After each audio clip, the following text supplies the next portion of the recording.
Hello and welcome to episode 8 of Retro Recall the PS1 Chronicles, a show where we play and rank every PlayStation game ever created. My name is Jimmy, and as always, I'm here with Mike. Hello. So, we're playing a puzzle game today. Our very first puzzle game. Yes. I hate puzzle games, but you're a fan, right? I am very much a fan. I think my first puzzle game I fell in love with was Portal, which seems to be a lot of people's favorites. From there, it's Limbo, Inside, Cube, another big one I play a lot, which is like a Portal-esque game. I don't know. I think it's the whole fact of having a problem in front of you, and it's just whenever, even if you get stuck, it's when you resolve it, then you just get like, oh, I did that. And then you just hit your next wall that you have to overcome. Yeah, as you know, as we've done this show, like I'm a very impatient gamer. Yes. So I find it really hard to just not like look something up. And I've tried many, many puzzle games over the years. Like I do love Tetris.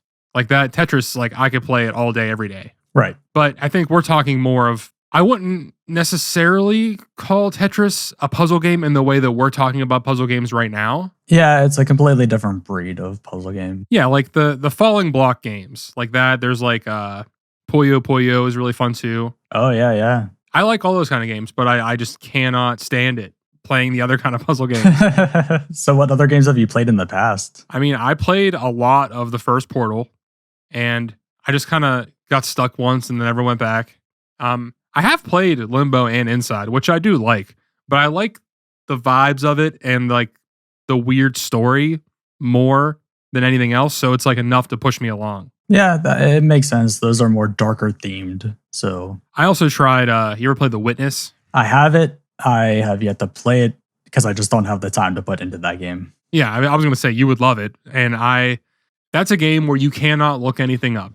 You have to just figure it out because like the game compounds all these ideas, and eventually, like, I think when the reviews first came out, they're like, playing The Witness is like learning a new language. So like if you skip anything, you just won't understand it. That makes sense. I have seen people play it briefly. It's one of those things where I don't want to watch too much because I don't want to ruin anything for myself. But from what I've seen, like the way to come up with some of the solutions, I'm like, I don't think I could ever come up with that in my head right away. It'd be one of those where I see it, I have to think about it, and then I then take a couple of days to take a break and then come back to it later. Yeah, I do that too. And then a lot of the time I'll take that break and never go back. That makes sense. And it does track considering all the older episodes we've done so far where I feel like your patience level goes from 100 to 0 in a split second. Yeah. Which isn't a bad thing. It's just, it makes sense to why you don't like puzzle games because there are parts, and we'll get to it in this game, where you do have to stop and you do have to think. For someone who doesn't like to stop and think and just go, let's play the game, I can see why it's frustrating. Yeah, and I've enjoyed the dynamic that we have on this show too, where like, you are patient and you will figure it out and notice these things that I would never see because I'm just like, oh, all right, fuck it then. I'm done. There's so many small details where it's like, I guess I just happen to pick it up, and I think you're just zoned in on wanting to get through the game that you just completely miss all these other details. And that's the thing. I'm not even just like that for this. Like, that's just how I am when I play video games. Like, I'm just go. Like, obviously I do all the side stuff, but like, I wouldn't meticulously go through a game ever. Which is kind of crazy to me too, because you play Dark Souls a lot and you play Souls type games. And I feel like those types of games are all about patience. Like you need to be patient. You need to be calm to get through a lot of those bosses, if not all of them. So what I do is just beat my head against the wall until I either beat it or I need to take a break because I'm just mad. So you just like grind through the bosses. Pretty much. Either that, or if I'm like really at the point where I'm like, I cannot figure this out, then I'll use a summon and summon like another player character. And then you can beat it pretty quick. Oh, okay. I'm always intimidated by those games. It's on my list to play them at some point. I don't have it in me to try yet. Well, that's actually funny because one of the games I have on my so I have a list of like the first batch of games I want to play for this show, and it's a lot of games I've never played, but I've always been interested in. And one of them is Kingsfield, which is basically the thing that inspired Dark Souls. It's made by the company that made it, and it's got the reputation for being just insanely difficult.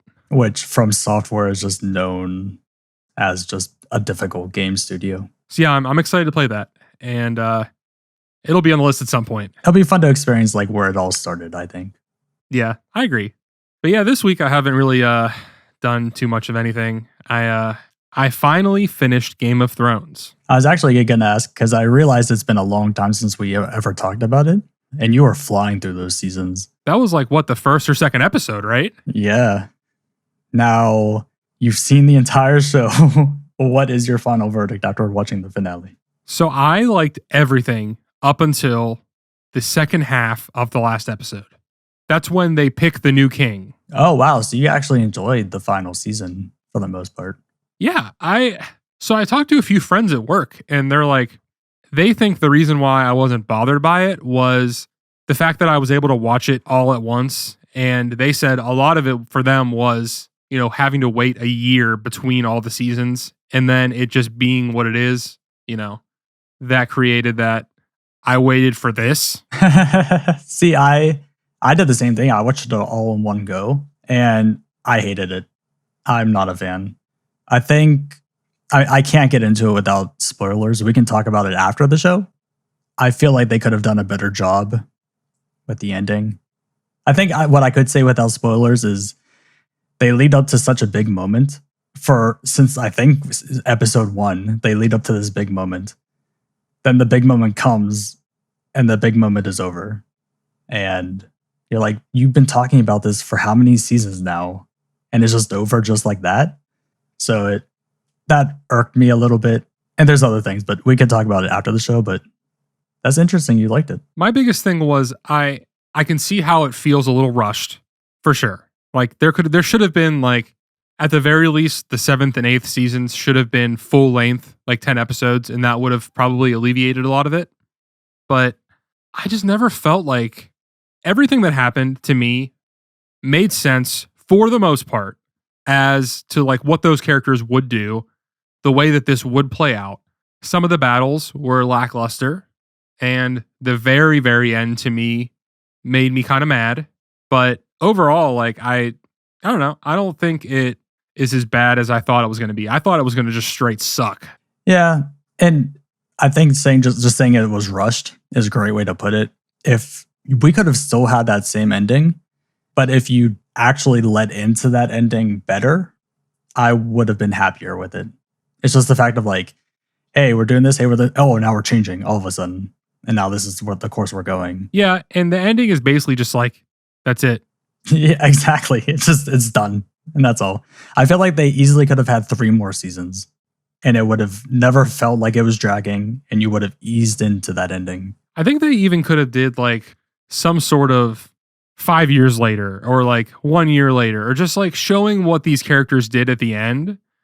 It was mostly just like they're going off to do these things, basically ending it in a way where they could do more, but they just didn't. That's the biggest thing with TV and movies in general. Endings are difficult because even the end of The Office is the same thing. It's these characters are going off to do other things, and then it's like, okay, now the show's done. It's like, well, now I want to see these new things that like these characters are doing. So endings are always so difficult. Well, I'll say this. I also just finished another show this week. I wasn't going to bring this up, but it kind of makes sense. Have you ever watched The Haunting of Hill House? That is on my list. I have yet to get to it. My girlfriend always tries to make me watch horror shows because that's all she watches. So I made her watch all of Game of Thrones again, even though she had not. I mean, she already saw it. So okay. I was like, you know what? You can pick something. I'll watch it. It's only 10 episodes. So I watched it. And while I did not love the show, it did end and wrapped everything up, explained everything perfectly. So like, all my problems with the show, the ending is not one of them. So I guess because I know a little bit about the show, but what was your problems with it? Like, why did you not like it? I just didn't really like kind of the style they were doing. They kind of do this thing, and it happens every episode, where they'll show something happening, right? And they'll cut it at like a cliffhanger. And then they'll wait a few episodes and then show what happened after that cliffhanger. Oh. The one is like this guy comes into the house. He sees a ghost. It ends. And then you have to wait another episode or two for it to go back and show what happened after that. That's a weird way to go about the show. It happens the entire show. You'd think they would have an immediate resolution to that. Yeah, I know. That's one of the things that bugged me about it. But other than that, I mean, I don't really have a lot of problems with it. It was cool. I don't really see a lot of stuff based around ghosts that's like got an actual good story and it all makes sense. Yeah. I'm currently going through Supernatural. I've never watched it actually. Yeah, I feel like I'm very late to the party considering it ended, 3 years ago. It's actually a really fun story. Again, it's like what you say. It's like it has ghosts, it has demons, and pretty much any mythical creature and like folktale they deal with in every single episode. So it's fun. Like there's like very serious episodes, but there's very funny episodes. That show is like lighter, right? It's not like super serious and intense, right? You know, it's more of like casually watching it. 90% of it is just a good casual watch, like some very funny episodes. But then every once in a while, they'll hit you with that episode that like gets you right in the feels and is like very dark and serious. After that, it's kind of like building or recovering from that episode, and then it's back to cheery and light again sometimes. So I'm enjoying it so far. I think I'm like 7 seasons in, but there's I think 16 seasons. So well, all right. It's been a long watch, and I'm slowly getting through all of it. Yeah, the next one on my list of shows that I've never watched that I've always wanted to is The Sopranos. Oh yeah, that's on my list too to get through that. I've always heard that's a great show. Yeah, everybody in the band loves it, and they always make references to it. So like, at some point, I want to watch it. You know, that combined with all of the newer stuff still coming out, I'm just like, and playing video games. You know, when am I going to watch it? I don't know. I'm so glad I'm not the only one who's so far behind on these shows that have been around forever. I am constantly getting hounded at work because I haven't seen specific shows. I'm like, I'm sorry, my list is so far back that I'm playing catch up now. And like you said, now new stuff is coming out, so now I want to watch that, and now I got to watch these old things, and there's just not enough time. Well, now that we finished the TV section of our video game podcast, you have anything else you want to bring up? I don't think so. I think that went a bit longer than we expected, so we should just jump right into the game. All right, let's get into the game.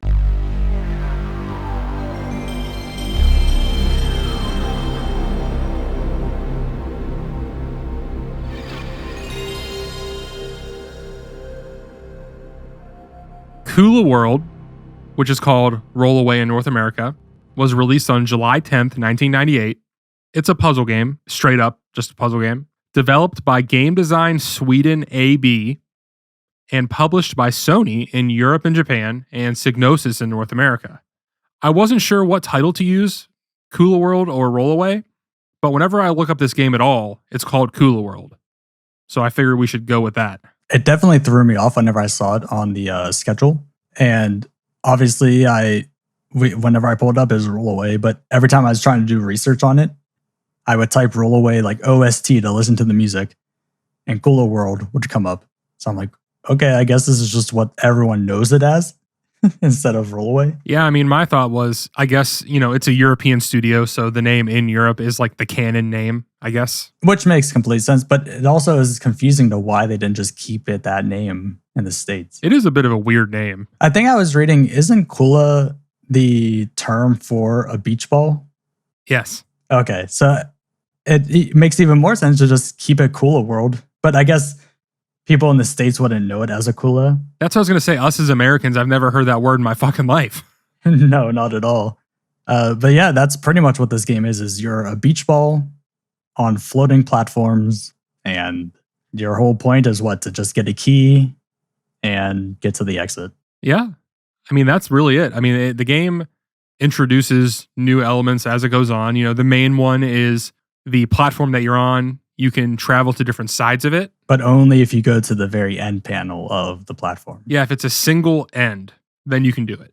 Which that tripped me up for a little bit when I first started. I was like, what is the fucking trigger to let me do this? Yeah, there's so many puzzles I think back on that I could never get everything because I could not figure out how to get to the edge I needed to be on. Like there just wasn't an end panel for me to go on to then swivel to another side of the box. So I just don't know how to do it. The other thing that threw me off for a lot of it, and you know, you learn it eventually, but when you jump 2 blocks. Yes. That I know for the first time, it probably happened to you for the first time, that whenever you jump forward, you overshot your jump and you probably fell off the map, right? Absolutely. Yeah. Which sucks whenever you're running out of time and you need to make a quick jump and you think you went enough spaces, but you didn't, or you went too many spaces and now you have to readjust and then do your jump after that. Yeah. I mean, I'm just going to start with this. So obviously I don't like puzzle games. I got pretty frustrated with this many times, but I did one playthrough with save states just to get as far as I could before I ultimately gave up. And I made it to level 38 with that. And I also did a playthrough. This was after, without save states, just to kind of see how I would feel about it playing it normally. And I made it to the second, like whenever the map changes and there starts being the blocks where you touch them and they fall. Okay, so you made it to like more so the second world of the game. Yes. Do you know what stage? The first one that does that. Oh, okay. Well, I didn't give up because I like couldn't figure it out. I mostly just gave up because I'm like, I just don't want to do this anymore. So I guess a way to put this too is you do these games earlier in the week. And then I do them the night before and sometimes in the morning before recording. Your text messages about this game had me so worried to play this game because you're like, I am screaming at my television. I'm so mad. I cannot do this. I'm like, wow. For me, liking puzzle games, I might have a difficult time. And then when I got into it, I'm like, what was he complaining about? This isn't bad at all. In my head, I pictured like, it felt like solving a Rubik's Cube. Now, I'm not very good at solving a Rubik's Cube, but just the way things are moving, it felt like I'm like turning the cube around to figure out what I'm doing next. So I would get mad because like pretty much where I stopped today when I was playing, because today was when I did the without save states. That's when you really have to start thinking about it. When you have to sit down, you have to look at the stage, figure it out, and it might take you a couple tries to get through it. And that's kind of where I start to get frustrated. Like, especially once you have to start combining all the different things you do in the game, it really just becomes overwhelming and you're like, what am I doing? Yeah, a big part of that too is because of the timer. I feel like that's a huge step in the wrong direction with this game because a lot of the levels, you have to stop and you have to look around. You have to figure things out.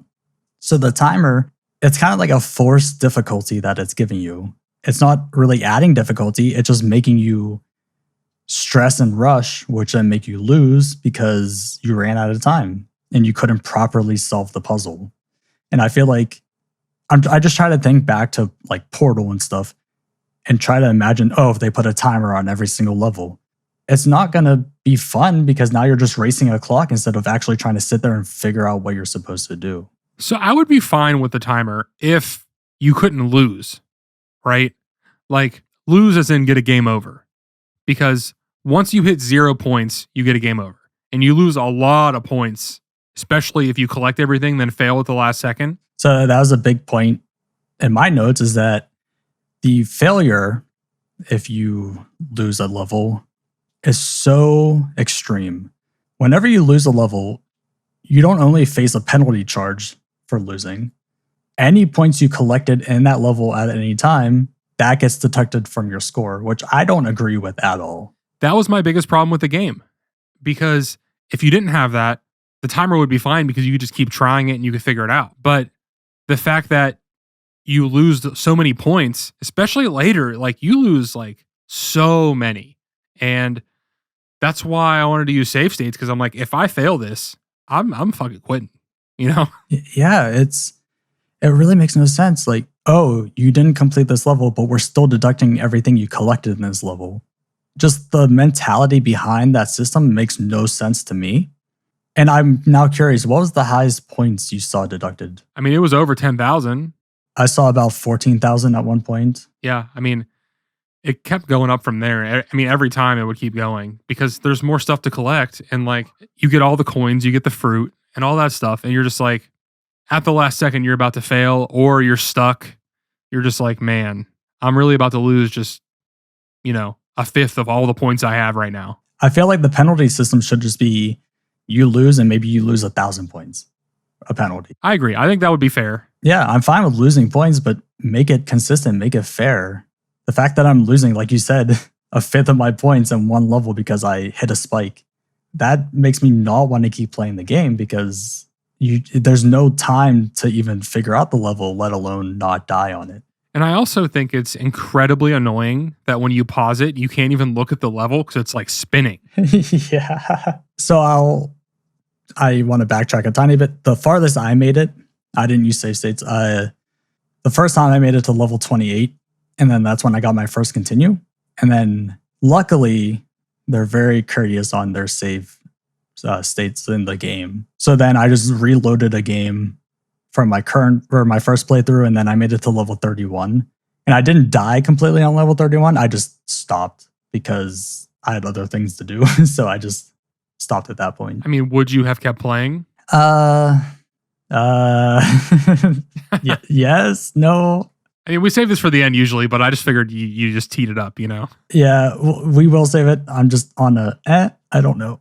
So why I stopped was on the save state run anyway. I got to a level that I just could not figure out. They introduced these like plates that you go over and they can melt your ball if you stay on them for too long. So I just was trying this level over and over again. And I go to YouTube. I'm like, okay, I'm just going to see what I have to do. Because like when this game is fun, it is really fun. But I saw what I had to do for this level. And I'm like, I'm not doing that. I'm not. So what I saw in the manual is something like if you go over 3 consecutive plates, then your ball pops. Yeah, or if you stay on one for too long. So I never saw the hot plates, but at 38, are you now out of the second world and you're now on the third world? Yes. Okay, so they also introduced the invisible blocks at that point, right? Yes, I did do a few levels with invisible blocks. Which I feel like that is just extreme to just not be able to see where you're supposed to go.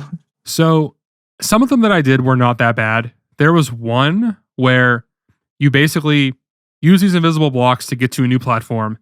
And then where you're at, you can't tell where the invisible blocks are anymore. So you have to kind of just remember.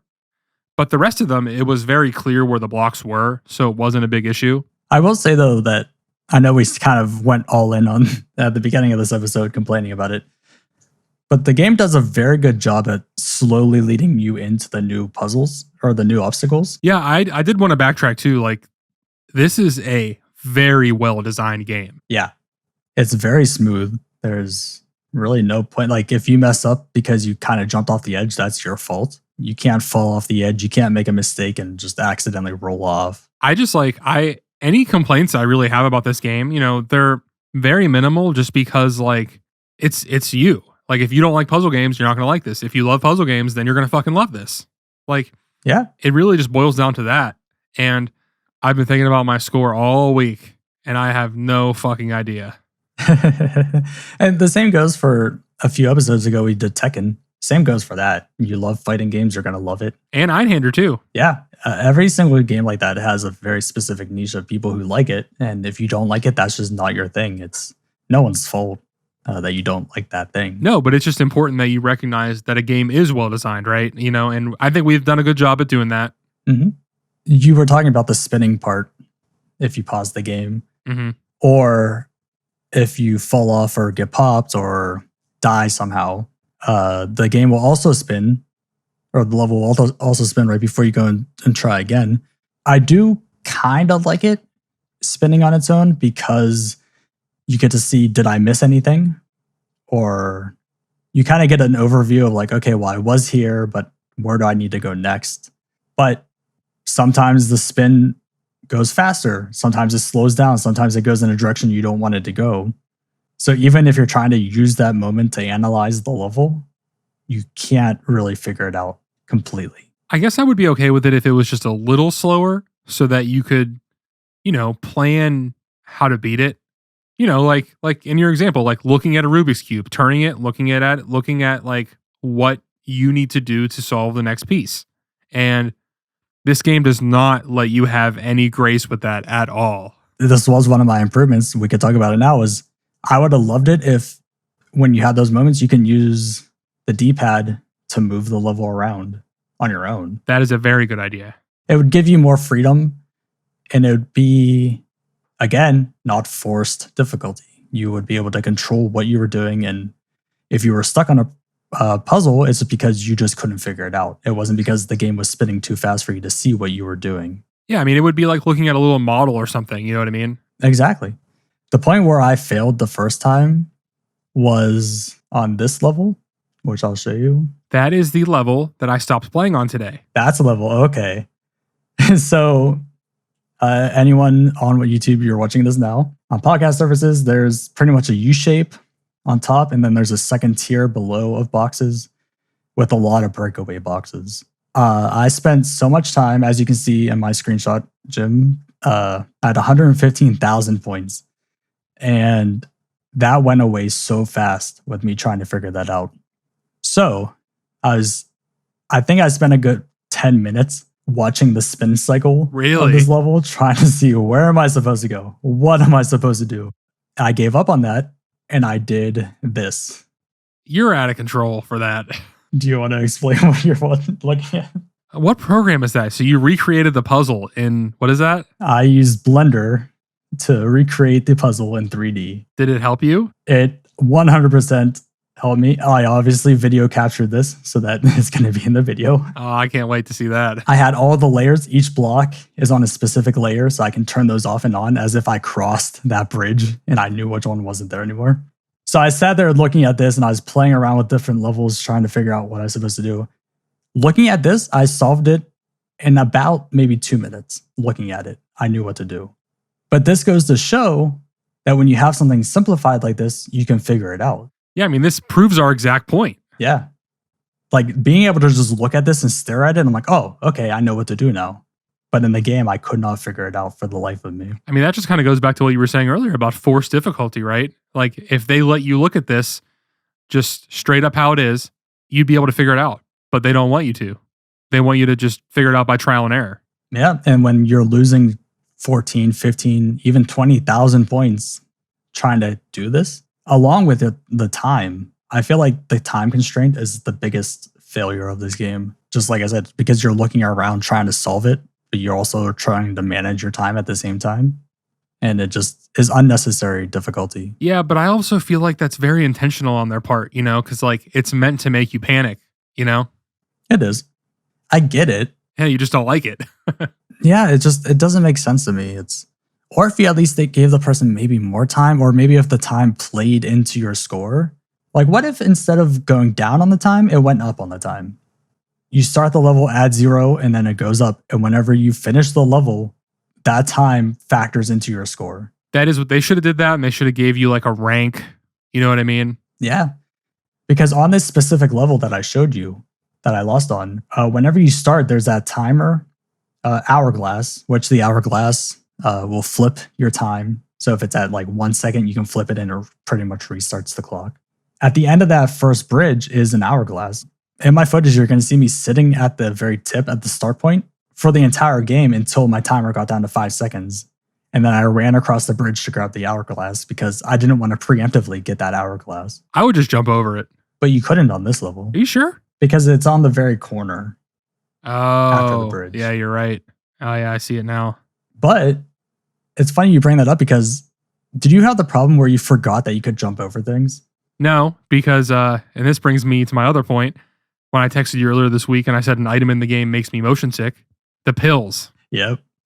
So I jumped over them every single time. So I forgot that, I don't know why, but it didn't click in my brain that I could jump over objects, like collectible objects. So I just collected every single pill that I found. I mean, did that mess with you too when you did it? No, you warned me it was going to like trigger my motion sickness. I didn't have a problem with it at all. What the fuck? Okay. Well, it bothered me and nothing ever bothers me. I know, that's so weird. But what that pill does is it slows down time, makes the screen all trippy. But also after it wears off, it then speeds up your time. It's just overall a bad thing to collect. Yeah. But in the manual, it says, learn how to use this to your advantage. I'm like, what advantage am I going to use this for? I saw that too. Yeah, because I looked at the manual as well. And I'm like, in what scenario would you ever need this? I couldn't think of it because even if there's an object moving, like those things that go back and forth across the platform, they're not going fast enough where you need that pill to slow it down to see what you're supposed to do. Like any obstacle you can do in real time. I did like the bonus levels though. Oh, those were pretty cool. It was a nice little touch. At first, I didn't know what triggered them. And then it just happened to be whenever I collected all the fruit, then it just puts you into the bonus level on the next go around. Yeah, I like that you don't have to collect the fruit like consecutively. It's just whenever you inevitably collect all the fruit. Yep. If you miss, say, the watermelon and you see it, but you just can't get to it, that doesn't mean you will never get it again.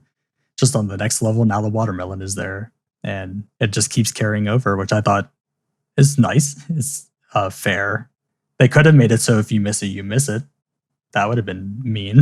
Well, I figured what it was going to be was like, every 5 levels you get to save. So every 5 levels you can collect the fruit, but then it would reset. But it doesn't do that. Okay. I think the most I've ever went was maybe 3 levels before I finally got to the fruit. Because they just had it in weird spots where I couldn't figure out how to get there. Yeah, or like, you spend so much time figuring out a level that you're just like, I want to be done. Time to move on, I've done that so many times. So the bonus levels are really nice too, in the fact that it's a different play style as well. Instead of trying to get to the exit, you're trying to light up every single box.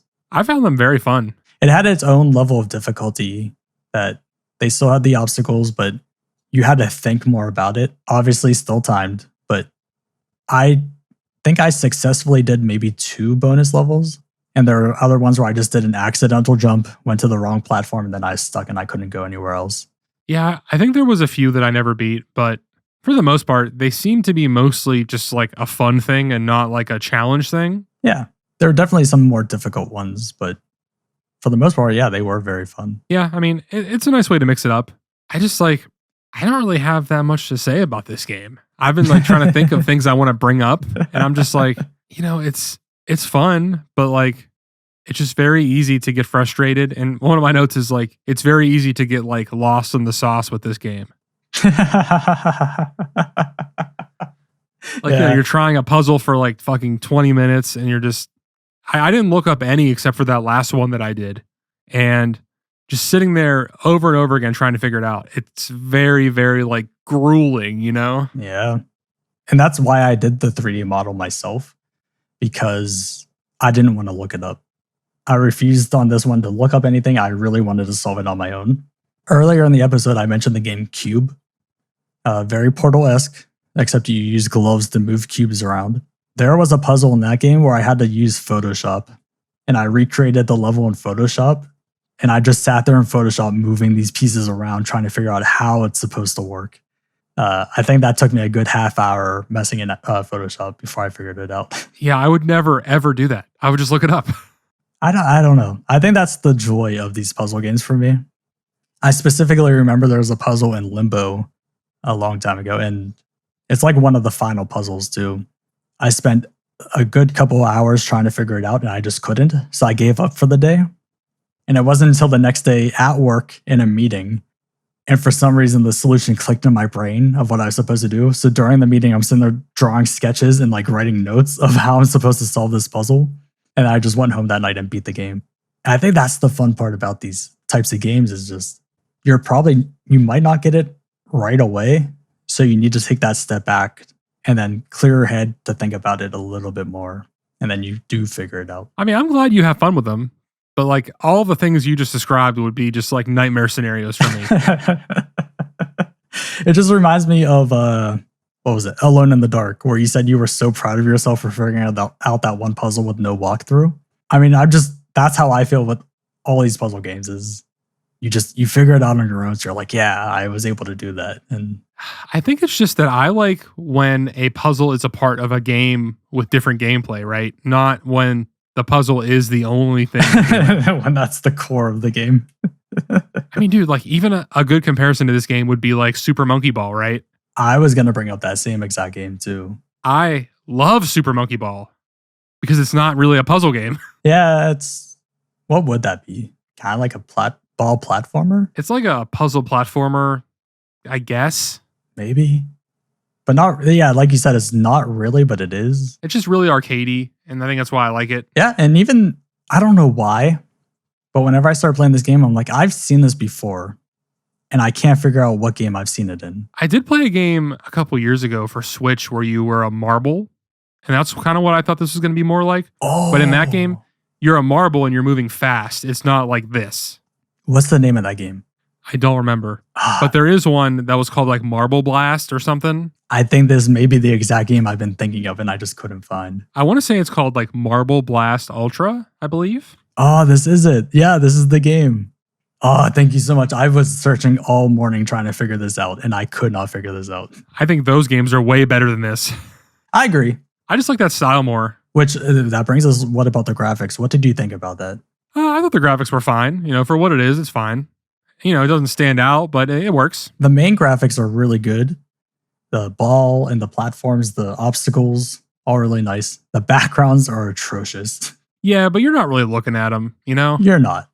I get it. It's not the main point of the game and what you're looking at, but there were times I just stopped playing and I was looking around at the scenario or the scene, and I was just like, this is terrible. Yeah, I mean, you're just looking at some low-res JPEG, you know? Yeah. I did really like the music, though.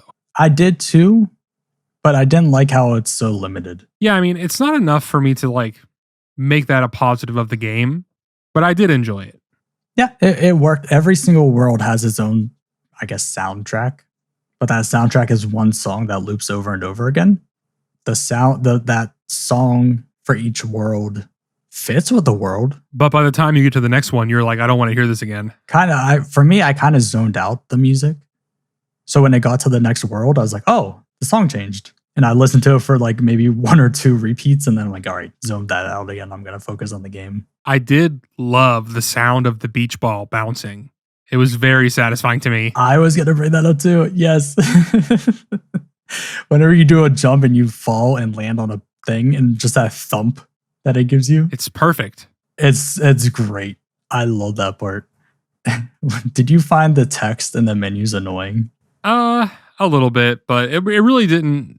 It's not something I thought about. You know what I mean? It was a weird style choice to me. Why you'd have these clear, like glass letters. Yeah, I hear you. I don't know. It's an odd choice, especially when you're going through the menus. And sometimes some things are hard to read because of that. But aside from that, there's no difficulty changes. You're just playing the game as is. And there's no really anything else. Like what we talked about already is the game from the beginning to end. Yeah, I know. I keep like glancing at my notes and I'm like, is there anything I missed? And there's really not. Like the fact that, you know, there is no difficulty, no other modes. I mean, there's time trial, but I don't really give a shit about that. Did you try that at all? No, did you? Briefly, maybe for 5 minutes. Normal levels, you still have items that help with your time. You're just trying to get to the exit. Dying has no consequences. You can die as much as you want, and that's fine from what I saw. That sounds like it'd be more fun. Yeah, but they still have the hourglass timer on top of the other time trial timer, which makes no sense to me. Yeah, never mind. If it's supposed to be a time trial, remove the hourglass, because now you're racing against the other clock. You don't now need to be racing against that clock plus the main clock to figure out the level. Yeah, that doesn't make a lot of sense to me. It really doesn't. I just feel like the game, like, it doesn't really need anything because it is so well designed. Like, you know, as you go, you're unlocking more stuff. You're not unlocking, but you're experiencing new things, items, areas, different kinds of blocks. The only real knock I can say is that this game probably has absolutely no replay value at all. Yes. I was going to bring that up too. There's 150 levels from what I could find. It's really just getting through those 150 levels. And if you beat it, hooray. What do you do now? Because if you want to replay it, you're just doing all the same levels again just to get to the same ending with no changes. I kind of thought about that because that's exactly what Einhander was. It's when you play, you're restarting from the beginning with no changes, just doing the same thing over and over again. But I think the difference is Einhander has that difficulty to where you're actually progressing and getting better. The only way to get better on this game is just to be faster. And that's where like time trials comes into play. Yeah, I feel like once you figure out a puzzle, then you know it now. You might forget by the time you do 100 levels and go back to it, but like at the end of the day, you already experienced that and it's never going to change. At least with Einhander, there's different difficulties. You know, you're getting better at the game. With this game, you know, you beat it, you're done. That's it. Yeah. whenever I got my first game over and I reloaded my game from the last checkpoint, I flew through the levels to get caught back up to where I left off. Because, like you said, I knew those levels. So I'm like, oh, okay, yep, just got to do this, this, and this, and I'm done. So it kind of lost its charm immediately after that first game over, because now it kind of felt like a chore to get to where I left off, to get to the next save point. I don't know. You want to get into these reviews? You got anything else you wanted to say before we do this? The only other thing that I had was I do like whenever you do die, I like the score/level graph indicator. Yes. You also see it when you save the game too. Oh, yeah. I loved it because it's so easy to read. It's just like, this is how far you made it, and here's how many points you're gathering over that time period. So you can see levels where like it's just a cliff going down to the next level because you lost so many points. I just thought that was a really neat little touch and a unique way to go about showing you your progress that I haven't really seen in any other game, I don't think. That's true. You'll see in the save state run where the points just keep going up. Just straight up. So one other improvement that I didn't really touch on was a retry option.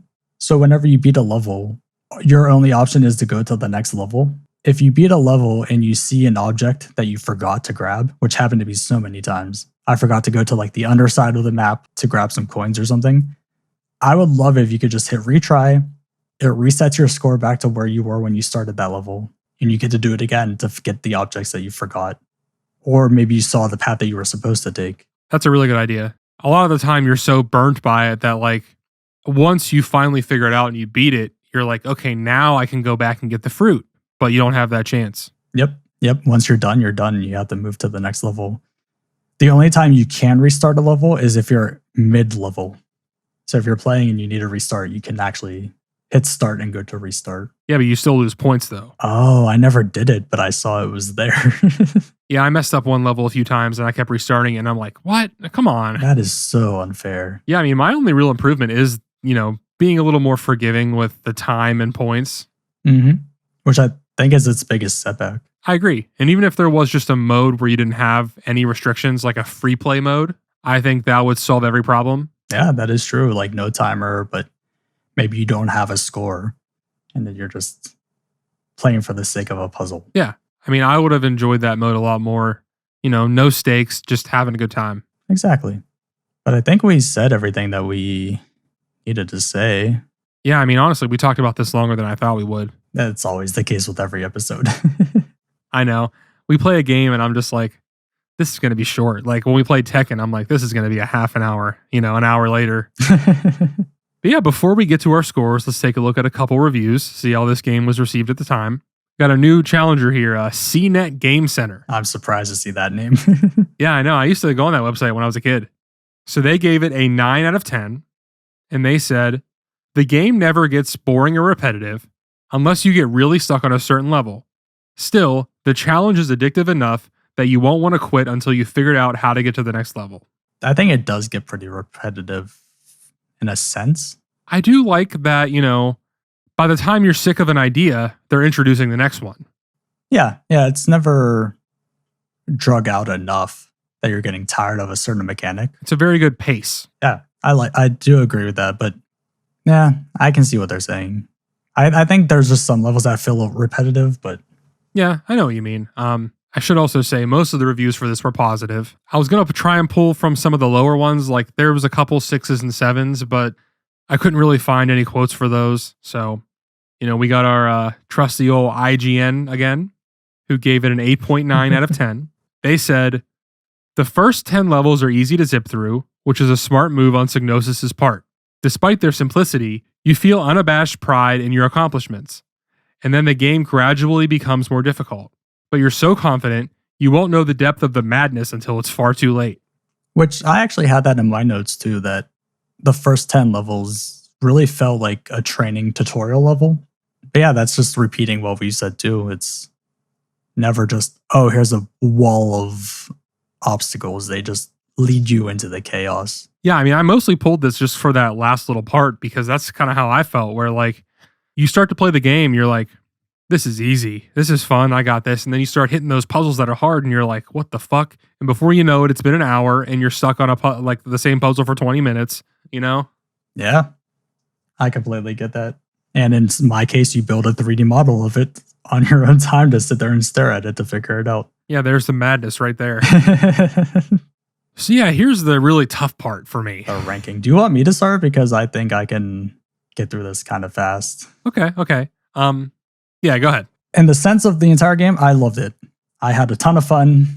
Just when you do things quickly and you're going around the map and switching between your cameras, looking up and down, doing all these jumps, it feels so smooth. It feels so nice and just satisfying to just quickly do something. And sometimes you're solving these puzzles just in the spur of the moment without really thinking too much, which just adds the satisfying feel of a well-developed level to allow you to just do these things sometimes without even thinking too much about it. You just happen to stumble your way into it by doing the previous levels. Now you're trained and ready to go for these future levels that sometimes some things are second nature.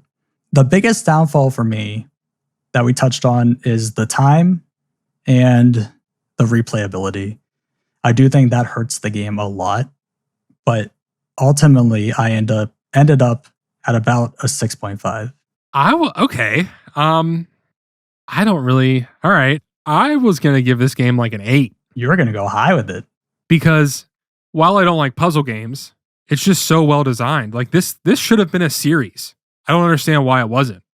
They could still be pumping these games out right now for phones and it would be going crazy. I think there's a lot of knockoffs on the phone mobile game market that is pretty much this game.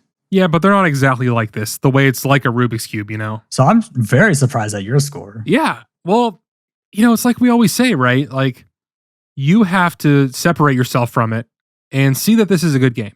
I think if it wasn't for the problems that you mentioned, this would be like a 9. Because, you know, you also have to judge a game on what it's trying to be, right? This is a straight up puzzle game, straight up like has one mode.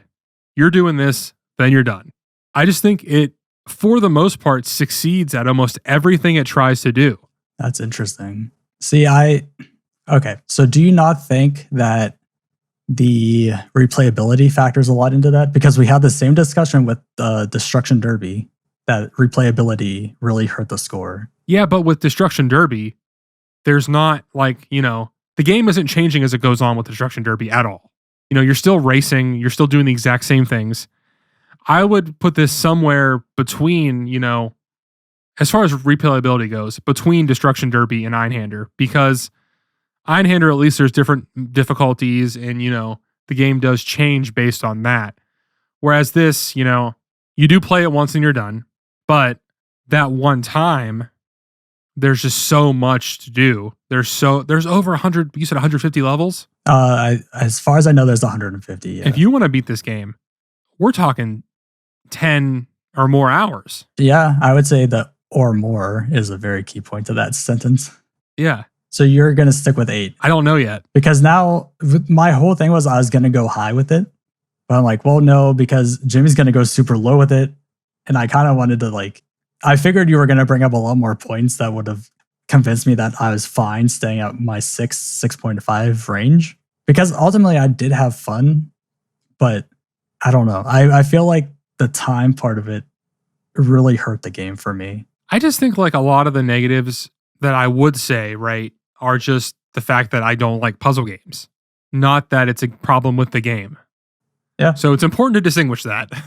I don't think the time is as big of an issue as the points for me. I think without the time, this would be too easy. Yeah, I get your point with that. But with the time, with the scoring penalties, if you fail, those 3 things, because I forgot about the score because we were talking about everything else, the time, score, and replayability.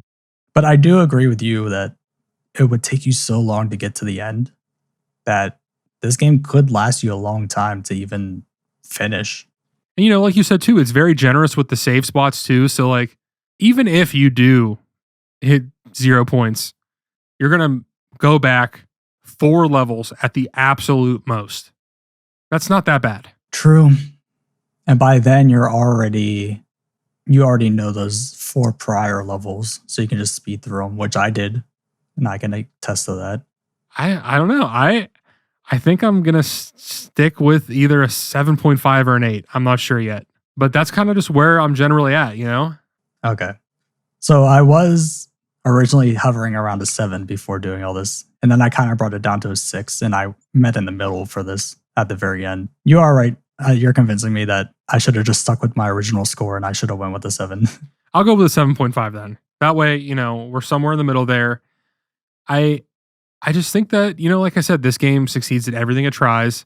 Any problems you have with it are mostly on you. Mostly. I recommend this game to anybody that likes puzzle games in a second. Yeah, 100%. I had fun with it. I don't think I'm going to go back and do more.